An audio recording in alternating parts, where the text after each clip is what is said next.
The beauty. It's blinding. Well, would you looky here. Take yourself a gander at 8 quality Renix engine monitors ready to go. That's right, it's high time we start selling some. Heyo! Check the Facebook, check the Instagram, check that description. You gonna find that link, boy. So, when can you buy them? I know, that's the big question. Well, that's why I'm putting this video out early. Cyber Monday. It's going to be upon us sooner than you may think. So, I'm going to start selling these on eBay at $75 a pop. Cyber Monday, 12 p.m. noon Eastern Central Time, they're going to go on sale. For right now, this is just going to be a test run, so I'm curious how it goes on the eBay side and, just selling them and how normal people, react to them and whatnot. So I'm not shipping overseas for this bunch, but I probably will for some of the next ones, and I'll keep you guys updated on that. I just want to get a couple of them out, get this rolling, and just see how it goes. So again, Monday. There'll be a link in the description. It's not going to work until Monday at noon, okay? So for now, when you click it, it's not going to work. But just keep that link handy, set your alarms, set your calendars, get your stopwatch out, whatever. Because I got a feeling they'll probably sell kind of quick. But hey, we'll see. We'll see how it goes. Oh yeah, and I also took a bunch of fancy pictures. So this is what it'll look like. You can't click on the link now because it won't work until Monday, November 28th at noon Eastern Central Time. They're going to run for 75 bucks. But we got fancy-dancy pictures now. Ooh, look at that, huh? Looking mighty professional right now.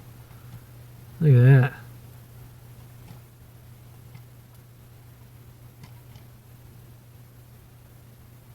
Sweet. Yeah, there's a big old gosh darn description if you really want to read what's going on in there. So yeah, I've been messing around with the 3D models forever, and especially with these new adapters, oh my goodness, the amount of work that went into these things is ridiculous. And the code, let's not forget about the ridiculously long code. We're almost at 3,000 lines. I have filled up these little guys so much. There is only 300 bytes left on them. They are 98% full of code. It's a little ridiculous. I have put everything that I can possibly think of into here. These are damn near, as good as they're going to get. For now, anyway. So, let me show you around. Let's take a look at the software, because I don't think you guys have seen updates since the alphas, and oh my god, dude, these things are worlds ahead of the software I have now. I've fixed almost every single issue I have. So, let's jump into the software and show you what's new in the neighborhood. Gauges. First off, we have a couple new gauges. Alright, so you've seen the map gauge before. Now, we also have a vacuum gauge. So this one will show you the relative engine vacuum instead of the absolute pressure. So this one might make a little more sense to you. It's kind of like a 0 to 25 instead of like a 3 to 25 or something like that. Here's another one for the beta guys. This one is going to be your oxygen sensor here voltage. So this one will actually read, it's basically like a DC voltmeter, and it'll read what the voltage is on that pin, so you can see if it's getting voltage from the heater relay and stuff like that. So that might be a little useful for you guys. In the options menu, now we have units, and that works. So we can change our pressure. So we get inches of mercury, we got kilopascals, we got PSI and bar, if you want to be weird. Temperature, you got Fahrenheit and Celsius. And for TPS, you have advanced mode and normal mode. So for advanced, it'll show the throttle gauge as a letter. So you got partial, closed, and wide open. And that would be the same for here. So you see it says open. We'll go to the loop mode and do combo gauge. And now you'll see we got part throttle and we got open loop. So you can see two of them on one. So that way you get two gauges for the real estate of one. And I feel like that might be useful if you're trying to keep an eye on ECU modes and stuff like that. So besides that, I forget if part throttle was in there before, but now we have a throttle thing, so you can see how the ECU is reading your throttle position sensor. So it should read closed when it's closed, partial when it's partial, and wide open when it's wide open. I also added a data gauge so we can see if the data is good, but I've finally figured out why the data does what it does, and I fixed it so this should always read properly. Back a while ago, I was fighting random 255s that were showing up in the stream, and I got this tip off from a guy in Ireland that contacted me, but he said in the old days, if they had to transmit the number 255, which is the highest number you can transmit over a byte, they would send it twice. That way the scanner or whatever reading it would know it's not the end of the stream, that the number should actually be 255. So now knowing that information, it's a pretty clear pattern. You just subtract one of the 255s and the rest is good. So now we should always have good data. So that's a very good. Another one of the really big ones that I added, I finally filled out the diagnose mode, and this thing does tons.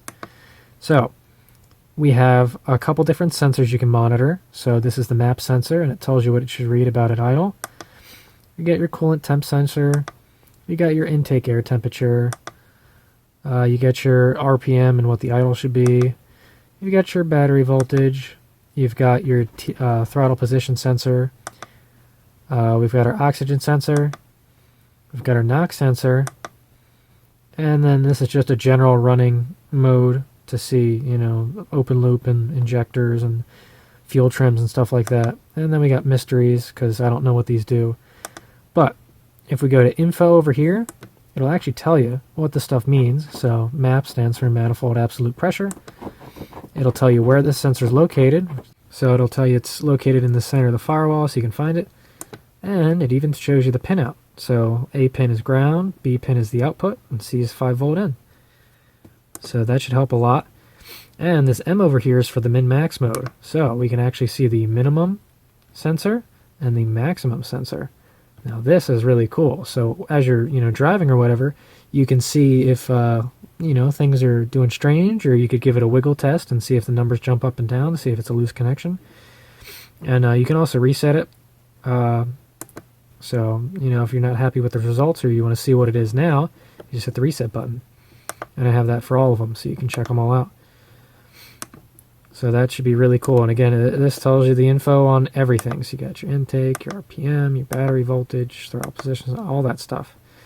So I've gone through all the trouble of, putting all that in there. So hopefully that should really help you guys out when you're actually trying to diagnose the damn thing. And that mystery gauge over here, you get your mystery bytes. It tells you each number from the stream. So like this would be the 14th byte, the 15th byte, and so on. And this is the prob number. So it's just there. It's one of the things that you can read, but it's not really necessary. Let's see. Besides that, I already showed you units. Debug's the same. Display. You still got the same color picker. And now we have the auto backlight feature. So this is exciting. So now when you cover it up, the screen dims. Tell me that's not freaking nifty. And, you still got all your other things. You got high, medium, and low, and off, and all that stuff. And if we edit, this screen right here lets you adjust the brightness sensitivity so that you can get it to change exactly where you want it to. So you can change how dim the screen gets in the dim mode. You can change the low trigger and the high trigger. And this one right here shows you the light that's currently shining. So if we cover the sensor up, you see that number gets really low. When we open it up, it goes low. So if we go to dim right now, and we lower the dim value to like 1, when we do that, it gets really dim now. So you can change what the dim is to get it exactly where you want. And say it's triggering weird, or you don't like it, or you want to change that. You can also change the high trigger and the low trigger. So now let's say, we just want it to dim if it gets a little dark. Well, now you can get it to go and dim a lot earlier. And, you can just play around with it and get it just the way you want it. But I think I've about got it where it needs to be for now. So that's the auto dimming. You can, fully adjustable. I love adjustability. Besides that, settings I think are the same. So there you go. That's everything up to version 0.78. So we've got quite a lot of features. This thing is jam-packed of goodies, and I'm really happy with it right now. This thing is sweet. Then these won't look very different, you know. But I've been trying to work on case quality and print quality and just making them turn out, you know, acceptable and nice, and smoothing out all the bugs and stuff like that. So this is the version 2 board right here. And for you modders out there, I've even got a couple pins broken out, so if you want to make your own stuff, you got access to battery voltage, so you get your 12 volts, you got your 5 volts, you got a ground rail, and all the unused pins don't have headers on them, so you can solder on if you want or stuff like that. And the Ethernet jack pins are also broken out, so that way you can run stuff out to the adapter of the car if you want. But I doubt too many people are going to use them, but might as well put it in there just because. Now, on to the adapters. These monsters took quite a lot of thinking. Quite a lot. So, they are a bit bigger than the original. So, here's the original. And there's the new one. So you can see there's quite a bit of a difference going on here. And the reason for that is the jack that I picked. One of the things that I was not very happy with the alpha adapters was that I had to solder pins onto the jacks. So they didn't look very pretty. You know, I don't, you know, if I were to buy something like that and saw that, I'd go like, wow, that's a bodge job right there. That's not very professional. And I really didn't like that, along with the fact that I got a source wire and cut it and soldered on both ends, and it was just a pain. So I went out to good old Chinaland and found me some of these here Ethernet to Ethernet jumpers. So I bought a bunch of these and I cut them and I'd, you know, do stuff with them. So eventually you cut them, pull the sheathing back and put on some pins like so, and then we can slide them into it, the adapter. I had to redesign the way that this was built. The original ones, the jack would slide in through the front, and these ones are so big and weird shaped and they don't have retainers that I couldn't do it that way. So I came in with a top approach, so it slides in from the top and pushes down. And the door is now sliding instead of a little click on, so I feel like these are more secure, and this door also holds the jack in place. So it's a 2-for-1 special. So, I don't know about you, but I think that looks a little bit better than the bodge job I had going on before. So, you know, if anyone's ever curious and wants to look inside, that looks halfway decent, you know? I'm trying to make things look nice. I still can't get the bottom to print out beautifully because supports and crap and, you know, slicer software. Something exciting.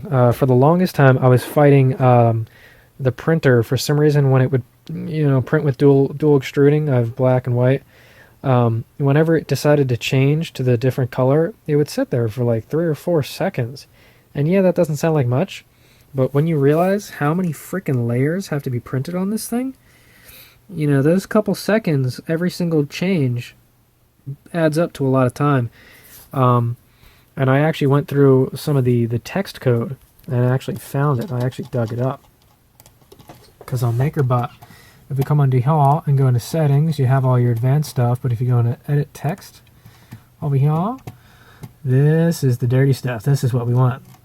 So I actually found this on a forum that someone mentioned it. Right over here, tool change restart distance and tool change retract distance. So every time it goes to change, it pulls it in this much, and every time it goes back to a new one, this is how much it pushes out.